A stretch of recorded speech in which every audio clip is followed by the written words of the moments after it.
BP before a tournament. You guys have tournaments on Saturdays, Sundays. I see a lot of you guys out there taking 30, 40, 50 cuts before you play a tournament. Don't do that. Talked to a guy many years ago. He would only take like 5 to 10 cuts every tournament before a big tournament. I asked him why. He said, you don't want to be tired, you want to be hungry. In other words, you want to get in there. I see a lot of guys out there just taking hacks because they don't feel good. You know, if you don't feel good that morning, then you're doing something wrong during that whole week, is what I'm saying. Get in there, take 5 to 10 cuts. You want to be hungry. The reason I mean, you want to be wanting to hit. You don't want to be into your 30 to 40 cuts and be tired of shit and you got to play a whole day in tournament out in the sun. You're going to hit like shit, okay? So when you guys take BP before a tournament, only take 5 to 10 cuts. You want to walk away when you're finished taking those 10 cuts wanting to swing, okay? Too many guys get out there and take 20 cuts, 30 cuts, then they get out there and play all day in the sun. You're going to hit like shit. Ballistic benching. If you guys seen any of Lou Simmons' videos, you'll actually know what this is. If not, I'm going to tell you what it is. It's bringing the bar, when you're doing bench, it's bringing the bar about an inch before you touch and stop it and then blow the weight up. It's called ballistic benching. It'll actually get you very strong than doing the regular just touch and go or either bouncing the weight off your chest. A lot of guys pull a lot of weight. They'll have a little bounce in it. Doesn't mean you're freaking cheating. You just got a little bounce on your tits. If you can do it, it's called ballistic benching. Pull the weight down about an inch above your chest and blow the weight up. Stop it and blow the weight up. You'll get really strong and you'll get really strong fast. Listen to Lou Simmons when he talks about it. I do it. I don't do it all the time. I'll throw it in my routine every once in a while just to get that little, you know, to get over the hump, you know, because if I haven't seen any gains, I'll start doing ballistic benching to get over that hump on where I'll start seeing gains again.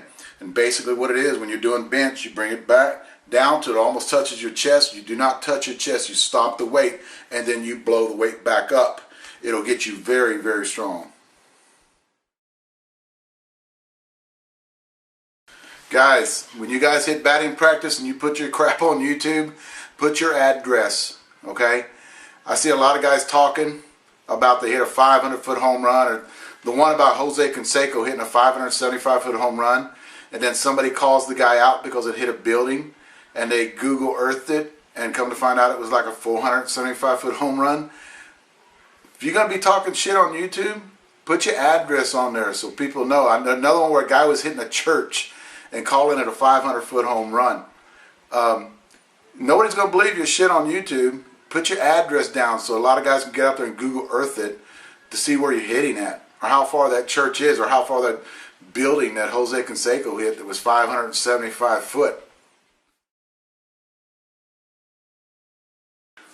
Wanted to do a quick video on this, talk to you a little bit about forms.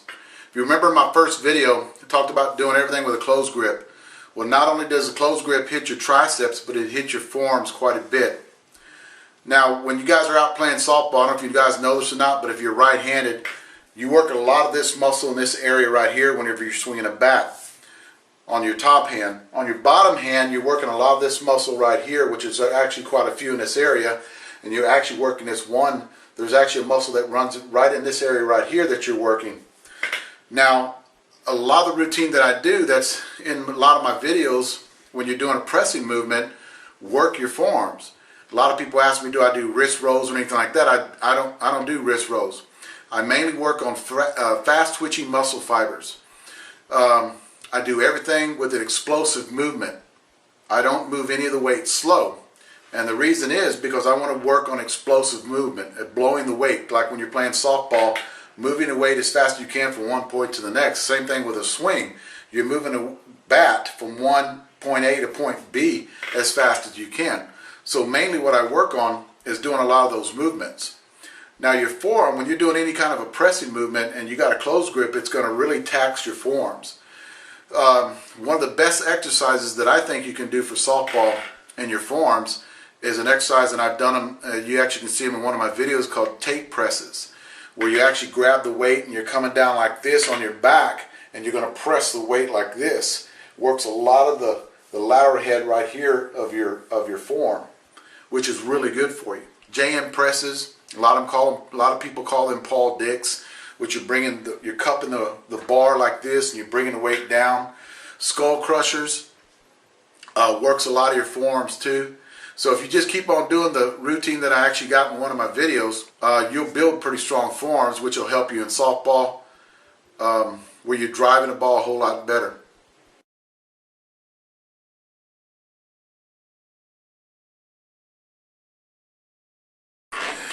And a big mistake a lot of you guys are doing, I go around playing a lot of tournaments, is when you guys take batting practice, the first time you get there, nobody that I see ever pitches the same distance in a game as they do in batting practice. Now, the one thing that it'll do for you that's bad is your first game is going to suck, because pitchers throwing at regular depth and you get up in batting practice and you guys just walk off whatever feet you want to throw and you'll sit there and start throwing them. Bad idea. I've learned through the years, always take batting practice when you guys show up to a tournament the same distance that you would in a game. So mark it off, same distance from the plate to the rubber, and pitch your batting practice the same way they pitch to you in a game. I want to show you guys something on my theory on not playing softball after a workout, even league nights. And definitely don't play tournaments after I lift a lot of weight. I wait about a week before I actually play a big tournament. Now, these little tournaments I really don't care about. I'll go out and swing a bat. But I'm talking about big tournaments. I'll wait a week before I even play, and this is one of the reasons why. Even league nights, I don't really hit good at league nights, but I still get out there and play. And let me explain to you why. This is my workout routine on Mondays. Basically, my speed routine, I push at about 4,000 pounds on my speed routine.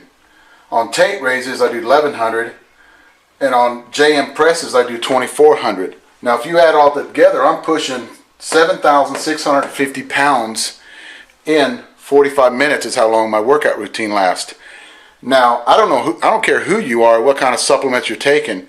There's no way your body's going to rebuild itself within 3 days. Not even 4, being that you're over 50 years old, and be able to hit the ball with some kind of authority.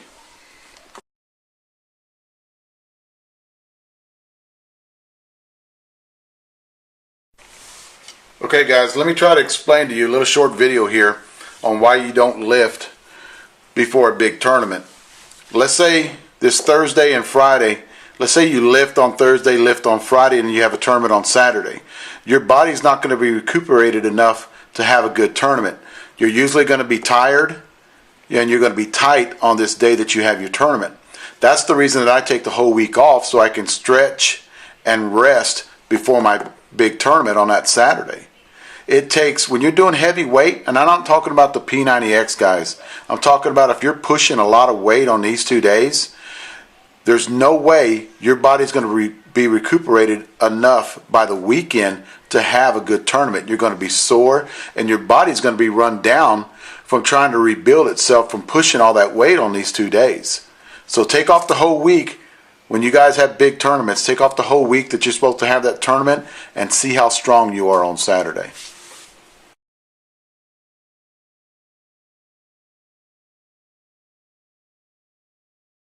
I always talk to you guys about swinging weight. Let me show you something here. This is the 27 ounce barrel of a Mikan, and that's what a 27 ounce actually is off the barrel of a Mikan. That's a balanced. This is an end-loaded Mikan, red one, senior bat, and that's what a end-loaded looks like. Look how much weight they have in the end of that bat. And another thing too is it's concave. It's got a little concave in it, which throws your weight a little bit more toward the barrel side. Now this is a 27 ounce Reebok senior bat, and look how they have the weight right at the end of the bat, and you don't have that much of a concave at the end of the barrel, which I think is more, the weight is condensed to here on the end of your bat. And I don't know if you guys can see this or not, but on the inside, I don't know if you guys can see that. And the inside of the bat, it looks like he's got weights put in there. I can see it. You can get it all up in there.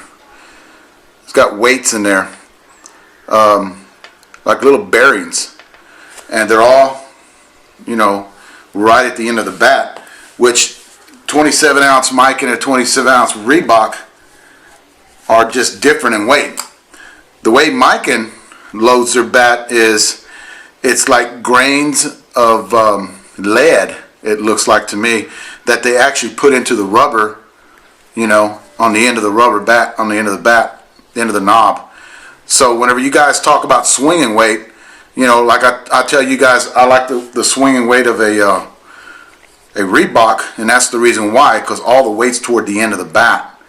So what I would do, and every bat is different, you know, the Combat is different than every bat out there because they load their bats different. Now Miken came out with a bat this year, 2013, that's actually flat. It's the two-piece, what they call a two-piece. And I've swung that bat and I like the way it swings, but I like an end-loaded, and Reebok's got the best end load out there, I think.